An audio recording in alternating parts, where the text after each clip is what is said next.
حدیث شریف میں ہے کہ مردہ لیٹا ہوگا تنہا، لیکن وہ نیک صالح ایمان والا ہوگا، اور ذرا وحشت سی ہو، کیونکہ قبر میں وحشتیں ہیں، ویرانیاں ہیں، کوئی وہاں پر غم گسار نہیں، وہاں کوئی غم خار نہیں، کوئی دوست نہیں، کوئی احباب نہیں، اس لیے کچھ وحشت ہوگی کہ اچانک ایک نہایت خوبصورت آدمی قبر کے اندر داخل ہو، جس کے چہرے کو دیکھ کر اسے بڑا ہی انس پیدا ہوگا، محبت پیدا ہو جائے گی، اور اس کا دل چاہے گا کہ یہ میرے پاس رہے، مردے کا دل چاہے گا کہ یہاں بیٹھے اور مجھ سے باتیں کرے، میری تنہائی دور، تو اس سے پوچھے گا کہ وہ مرد نیک تو ہے کون جو اس تنہائی اور وحشت کی گھڑی میں تو میرے پاس آیا ہے؟ وہ کہے گا تو مجھے نہیں پہچانتا، میں تیرا وہ نیک عمل ہوں جو تو نے دنیا میں کیا تھا، آج میں تیرے ساتھ ہوں اور قیامت تک ساتھ رہوں گا۔ اس لیے وحشت کی اور گھبرانے کی ضرورت نہیں۔ کون سی چیز کام آئی بتائیے؟ یہ اعمال، سب سے زیادہ قابل اعتماد چیز ہے وہ اعمال، اور اعمال میں بھی نیک اعمال، اچھے اعمال، وہ عمل نیک مراد ہے کہ جو سنت کے مطابق ہو، جو حضور اکرم صلی اللہ علیہ وسلم کے مطابق ہو، وہ مراد ہے۔ اگر حضور علیہ السلام کی اتباع سے اور پیروی سے ہٹ کر لاکھ ہم نیکیاں کر لیں، وہ مقبول نہیں، وہ نیکی مقبول نہیں، وہ عمل صالح بنے گی، وہ تو گناہوں میں داخل ہو جائے گی، کیونکہ بدعت ہے۔ تب حاصل یہ نکلا کہ ہمیں سب سے زیادہ اعتماد کرنا چاہیے اس معاملے میں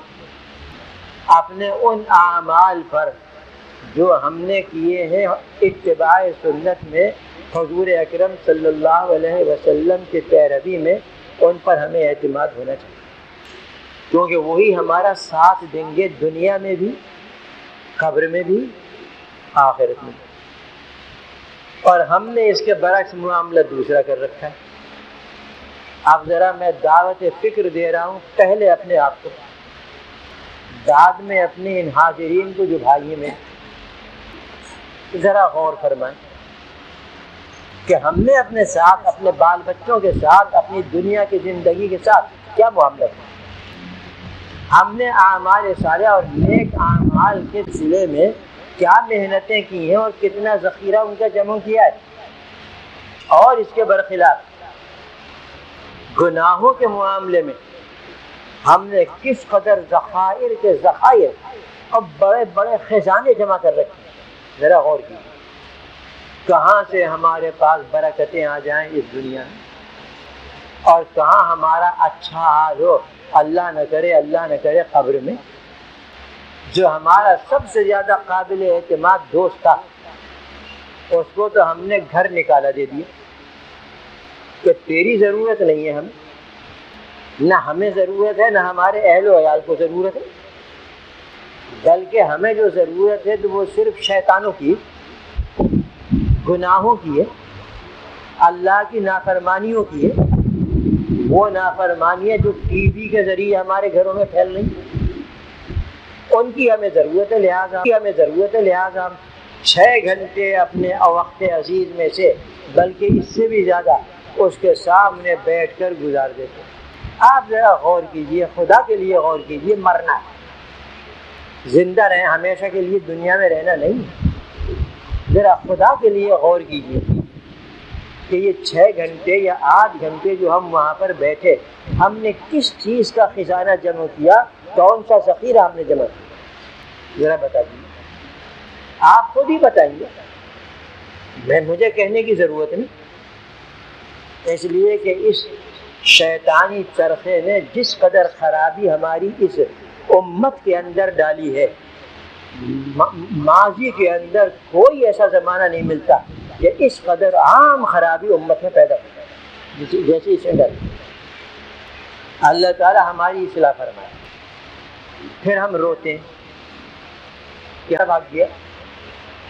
ہمارے گھر سے؟ ہمارا گھر عذاب بنا ہوا ہے، لڑائیاں ہو رہی ہیں آپس میں، بچوں کے اندر، ان کے بچوں کے اندر، ساس بہو کے اندر بھی لڑائی جاری ہے،